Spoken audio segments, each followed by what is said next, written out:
معاویہ کہتے ہیں باہزی کہ میں نے نبی صلی اللہ علیہ وسلم سے عرض کیا یا رسول اللہ صلی اللہ علیہ وسلم ہم اپنی عورتوں کے کس حصے میں آئیں اور کس حصے کو چھوڑیں.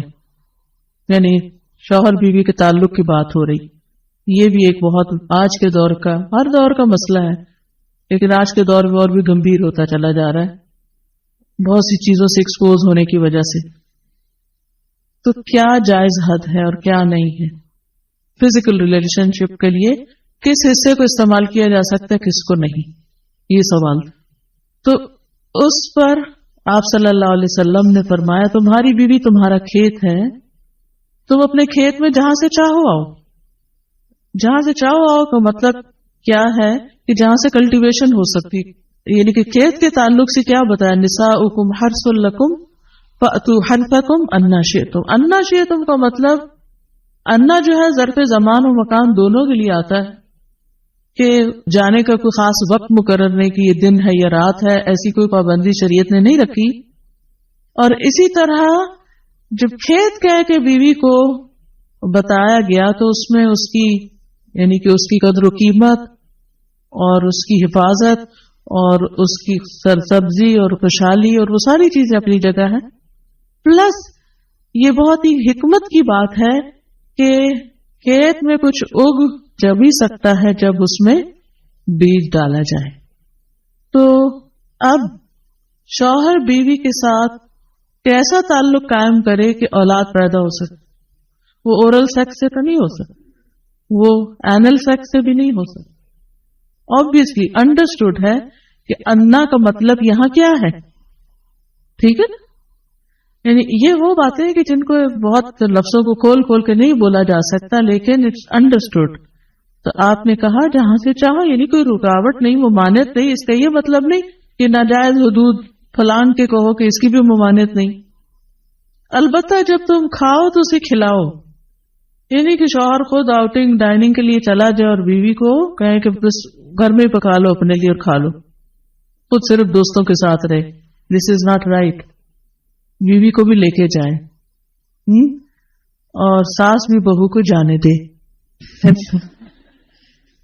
جب تم کھاؤ تو اسے بھی کھلاؤ, جب پہناؤ تو اسے بھی پہناؤ. کا مطلب یہ ہے کہ عید آئی ہے اپنے لیے سوٹ لے رہے ہو تو بیوی کو بھی کچھ لے کے دو. یہ ہے اکوالٹی ایک طرح سے.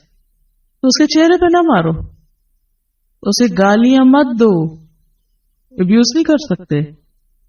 اور اسے قطع تعلقی اگر کرو, یعنی ویسے تو نہ کرو لیکن اگر کرو تو گھر کی حد تک رکھو, کک آؤٹ نہیں کرو, گھر سے باہر نہیں پھینکو, گھر سے نہیں نکالو. کیونکہ بادشاہ اور کہتے ہیں نا, فون پہ کہہ دیتے ہیں گھر چلی جاؤ ماں باپ کے, میں تب گھر میں داخل ہوں گا, آؤں گا ہی نہیں.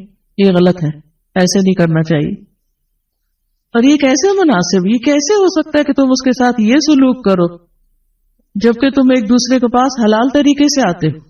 یعنی تمہارا ایک جائز تعلق ہے اور پھر تم اس تعلق کو اس طرح خراب کرو. تو بیوی کو مارنے سے متعلق جو قرآن اور حدیث کی روشنی میں جو حکم ہے وہ سامنے. پھر اسی طرح غلام کو مارنے کی ممانعت, نوکر کو, غلام کو, اس کو بھی نہیں مارنا چاہیے. ابو مسعود بدری سے روایت ہے کہ میں اپنے غلام کو کوڑے کے ساتھ مار رہا تھا کہ میں نے اپنے پیچھے سے آواز سنی, اے ابو مسعود جان لو. اور میں غصے کی وجہ سے آواز سمجھ نہ سکا, یعنی ایسے مار رہا تھا کہ مجھے نہیں سمجھ آئے کہ کس نے پکارا مجھے. جب وہ میرے قریب ہوئے تو وہ رسول اللہ صلی اللہ علیہ وسلم تھے اور آپ فرما رہے تھے جان لو ابو مسعود, جان لو ابو مسعود. کہتے ہیں میں نے اپنے ہاتھ سے کوڑا پھینک دیا تو آپ نے فرمایا جان لو ابو مسعود, یعنی آپ بار بار فرما رہے تھے اللہ تم پر زیادہ قدرت رکھتا ہے تمہاری اس غلام پر قدرت سے, یعنی جتنا تم اس غلام پہ قدرت رکھتے ہو اللہ اس سے زیادہ تم پہ قدرت رکھتا ہے, یعنی تمہیں مارے گا. کہتے ہیں کہ میں نے عرض کیا اللہ کے رسول صلی اللہ علیہ وسلم میں اس کے بعد کبھی غلام کو نہیں ماروں گا. اور بعض روایت میں آتا ہے کہ انہوں نے آزاد کر دیا. ابو عمر زازان سے روایت ہے, کہتے ہیں کہ ہم لوگ ابن عمر کے پاس تھے, انہوں نے اپنے غلام کو بلایا جسے انہوں نے مارا تھا. انہوں نے اس کی پیٹھ کھول کر دیکھی, کہا کیا تمہیں تکلیف ہو رہی ہے؟ اس نے کہا نہیں.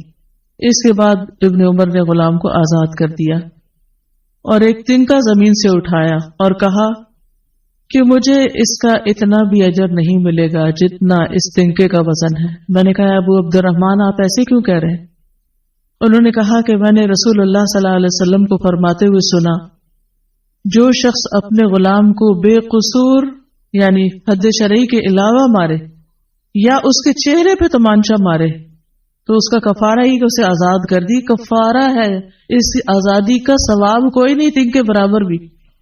یعنی بعض اوقات تم سمجھتے ہیں بڑی نیکی کی لیکن اس میں تو چھوٹ بھی جائے تو وہ بھی بہت بڑی بات. صحابہ کرام جو تھے وہ خاص طور پر اس سے محتاط رہتے اور غلاموں سے درگزر کرتے تھے. ابو لیلہ کہتے ہیں کہ سلمان رضی اللہ عنہ نکلے، وہ اپنی سواری کو چارہ کھلاتے تھے تو وہ ہودے سے گرتا رہتا. ہودہ کیا کہتے ہیں؟ وہ چیز محمل باسکٹ کہہ لیں جس میں اس کا چارہ رکھ کے دیا جاتا. اس پر انہوں نے اپنے خادم سے کہا اگر مجھے قصاص کا خوف نہ ہوتا تو میں تمہاری پٹائی کرتا کہ تم نے ایسی چیز کیوں جانور کے آگے رکھی. تو مطلب یہ کہ اگر میں تمہیں ماروں گا تو مجھے بھی مار پڑے گی، اس لیے میں تمہیں مار نہیں رہا، ورنہ جو حرکت تم نے کی ہے اس پہ تمہیں مار پڑنی چاہیے. نماز پڑھنے والے غلام کو نہ مارنا. ابو امامہ سے روایت ہے کہ رسول اللہ صلی اللہ علیہ وسلم خیبر سے واپس آئے تو آپ کے پاس 2 غلام تھے. حضرت علی رضی اللہ عنہ نے کہا اے اللہ کے رسول صلی اللہ علیہ وسلم ہمیں بھی ایک غلام دے دیں. آپ نے فرمایا جو چاہتے ہو لے لو. انہوں نے کہا آپ میرے لیے پسند کریں.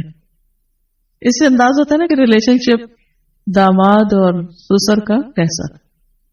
آپ صلی اللہ علیہ وسلم نے فرمایا یہ لے لو، اس کو مارنا نہیں، کیونکہ میں نے خیبر سے واپس آتے ہوئے اسے نماز پڑھتے دیکھا ہے اور مجھے نمازیوں کو مارنے سے منع کیا گیا ہے. آپ صلی اللہ علیہ وسلم نے دوسرا غلام ابو ذر کو دے دیا اور اس کے ساتھ خیر و بھلائی اور حسن سلوک کرنے کا حکم دیا. پھر ایک دن پوچھا ابو ذر میں نے جو تمہیں غلام دیا تھا اس کا کیا حال ہے؟ انہوں نے کہا آپ نے مجھے اس کے ساتھ خیر و بھلائی کرنے کا حکم دیا تھا تو میں نے اسے آزاد کر دیا. کہ میں وہ خیر و بھلائی کر نہیں سکوں گا تو بہتر ہے کہ میں